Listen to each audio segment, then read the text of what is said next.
السلام علیکم ورحمۃ اللہ وبرکاتہ۔ استقبال ہے سیرت النبی صلی اللہ علیہ وسلم کی سلسلہ وار پیشکش رحمت عالم صلی اللہ علیہ وسلم کی 25ویں قسط میں۔ آج کی اس قسط میں ہم دو اہم واقعوں پر روشنی ڈالیں گے۔ ایک واقعہ مشرکین مکہ کا قرآن پاک سننے کے لیے چھپ کر جمع ہونے کا ہے، تو دوسرا واقعہ حضرت عمر بن خطاب رضی اللہ عنہ کے مشرف باسلام ہونے کا۔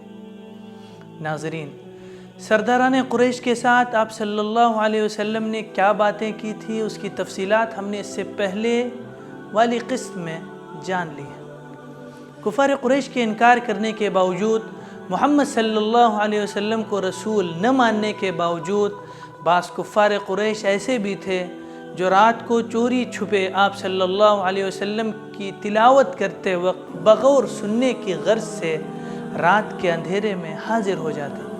ایک مرتبہ کا واقعہ ہے کہ ابو سفیان بن حرب، ابو جہل بن ہشام اور اخنس بن شریق رات کے وقت اپنے اپنے گھروں سے الگ الگ نکلے تاکہ وہ رسول اللہ صلی اللہ علیہ وسلم کو نماز میں تلاوت کرتے ہوئے سنیں، اور ان میں سے ہر ایک الگ الگ جگہ پر بیٹھ کر قرآن مجید کو سننے لگے، اس طرح سے کہ ان میں سے کسی ایک کو دوسرے کی آنے کی اطلاع نہ ہوئی، اور انہوں نے پوری رات قرآن مجید سنا۔ جب صبح ہوئی تو وہ جانے لگے۔ چلتے چلتے راستے میں تینوں کی ملاقات ہوئی تو تینوں نے آپس میں ایک دوسرے کو ملامت کی اور ایک دوسرے کو تلقین کی، کل نہ آنا۔ پھر جب دوسری رات آئی تو تینوں دوبارہ اپنی اپنی جگہ پر بیٹھ کر صبح تک رسول اللہ صلی اللہ علیہ وسلم سے قرآن مجید سننے لگے۔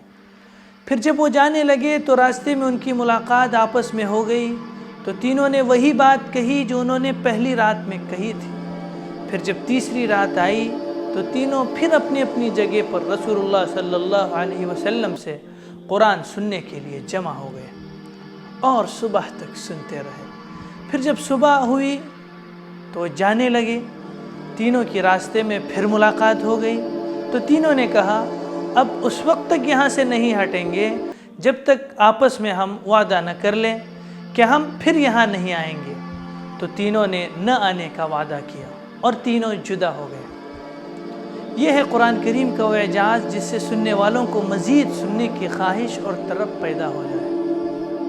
اب بڑھتے ہیں اس قسط کے دوسرے واقعے کی طرف، یعنی کہ حضرت عمر رضی اللہ عنہ کے مشرف باسلام ہونے کا۔ ناظرین، قریش میں پڑھے لکھوں کی تعداد بہت کم تھی۔ اگر مورخین کی بات مان لی جائے تو حضرت محمد صلی اللہ علیہ وسلم کی بعثت کے وقت صرف 13 افراد ایسے تھے جنہیں لکھنا پڑھنا آتا تھا۔ انہی 13 افراد میں حضرت عمر فاروق رضی اللہ عنہ بھی شامل تھے۔ مکہ المکرمہ میں جب آپ صلی اللہ علیہ وسلم نے نبوت کی دعوت دینی شروع کی تو حضرت عمر نے اس دعوت کی سخت ترین مخالفت کی اور اسلام قبول کرنے والے مسلمانوں کو سخت سے سخت تکلیفیں دیں۔ ایک دن کی بات تھی کہ حضرت عمر رضی اللہ عنہ گلے میں تلوار ڈال کر گھر سے نکلے کہ آج نعوذ باللہ محمد صلی اللہ علیہ وسلم کو قتل کر کے اس جھگڑے کا ہی خاتمہ کیے دیتا ہوں۔ آدمی تھے شجاع اور بے باک، بڑے بڑے بہادر عمر سے گھبراتے تھے۔ عمر رضی اللہ عنہ کو تیغ بکف دیکھ کر کفر کے ہونٹوں پر ہنسی کھیل رہی تھی۔ کفار قریش خوشی کے مارے آپس میں جھومے جا رہے تھے۔ عمر اپنی بے باک جوانی کے نشے میں سرشار تھے اور تیز تیز چل رہے تھے کہ اتنے میں ایک صحابی حضرت نعیم بن عبداللہ رضی اللہ عنہ ملے۔ پوچھا کہاں کا ارادہ ہے؟ عمر نے جواب دیا کہ آج محمد صلی اللہ علیہ وسلم کا کام تمام کرنا ہے، العیاذ باللہ۔ حضرت نعیم نے فوراً کہا پہلے اپنی گھر کی تو خبر لو، تمہاری بہن اور بہنوی دونوں مسلمان ہو چکے ہیں۔ حضرت عمر اس اطلاع کے پاتے ہی غصے کی حالت میں بہن کے گھر پہنچے۔ آنکھوں سے لہو ٹپک رہا تھا۔ بہن قرآن شریف کی تلاوت میں مصروف تھی، دروازہ بند تھا۔ بہن نے آواز سنی تو قرآن کے اجزاء چھپا لیے، لیکن آواز ان کے کانوں میں پڑ چکی تھی۔ بہن سے پوچھا کیا آواز تھی؟ بولی کچھ نہیں۔ انہوں نے کہا میں سن چکا ہوں تم دونوں مرتد ہو گئے۔ یہ کہہ کر بہنوی سے دست و گریباں ہو گئے، اور جب ان کی بہن بچانے آئی تو ان کی بھی خبر لی، یہاں تک کہ ان کے جسم سے خون ٹپکنے لگا۔ لیکن اسلام کی محبت اس سے بالا تر تھی۔ بولی کیا عمر جو کرنا ہے کر لو، لیکن اسلام اب دل سے نہیں نکل سکتا۔ ان الفاظ نے حضرت عمر رضی اللہ عنہ کے دل پر بھی خاص اثر کیا۔ بہن کی طرف محبت کی نگاہ سے دیکھا، ان کے جسم سے خون جاری تھا۔ یہ دیکھ کر اور بھی رقت ہوئی۔ بہن سے کہا جو کتاب پڑھی جا رہی تھی ذرا مجھے دینا، دیکھوں کہ محمد صلی اللہ علیہ وسلم کیا لائے ہیں۔ بہن نے کہا مجھے خطرہ ہے تم اس کتاب کی بے ادبی نہ کرو۔ انہوں نے جواب دیا کہ ڈرو نہیں، اور اپنے معبودوں کی قسم کھائی کہ پڑھ کر ضرور واپس کر دیں گے۔ ان کی یہ بات سن کر ان کی بہن کو کچھ امید ہوئی کہ شاید ان کی ہدایت کا وقت آ گیا ہے۔ انہوں نے کہا تم مشرک اور ناپاک ہو، اس کو صرف پاک آدمی ہی چھو سکتا ہے۔ عمر رضی اللہ عنہ گئے اور غسل کر کے آئے۔ بہن نے ان کو قرآن مجید کے اوراق دیے۔ عمر رضی اللہ عنہ نے اوراق لیے تو سورہ طٰہٰ سامنے تھی۔ اس کا ابتدائی حصہ پڑھا اور کہا یہ کلام کس قدر عمدہ اور عزت والا ہے۔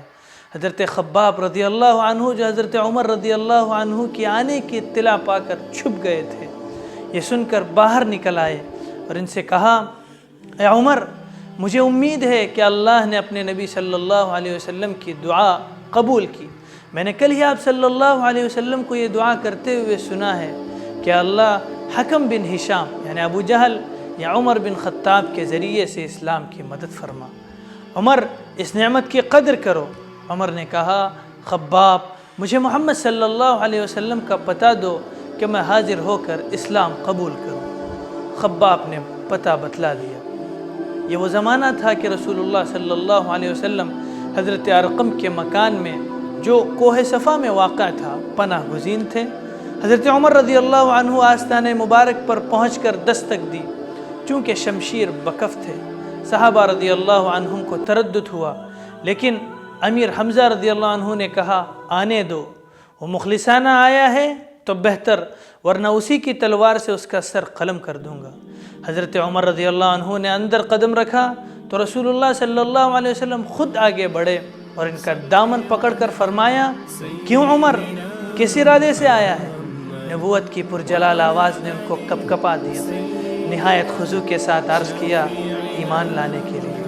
حضرت صلی اللہ علیہ وسلم بے ساختہ اللہ اکبر کا نعرہ لگایا اور ساتھ ہی تمام صحابہ نے مل کر اس زور سے اللہ اکبر کا نعرہ مارا کہ مکے کی تمام پہاڑیاں گونج اٹھیں۔ حضرت عمر کے ایمان لانے سے اسلام کی تاریخ میں نیا دور پیدا ہو گیا۔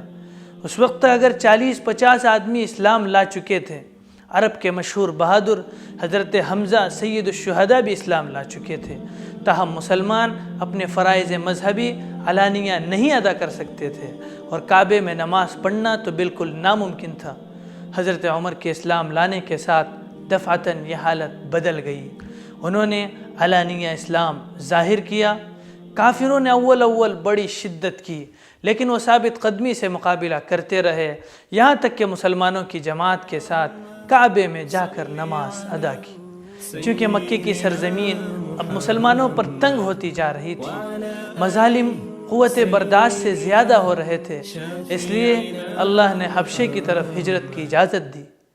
جانتے ہیں اس کی مکمل تفصیلات اگلی قسم میں۔ والسلام علیکم ورحمۃ اللہ وبرکاتہ۔ وعلى آل سيدنا شفيعنا محمد، سيدنا محمد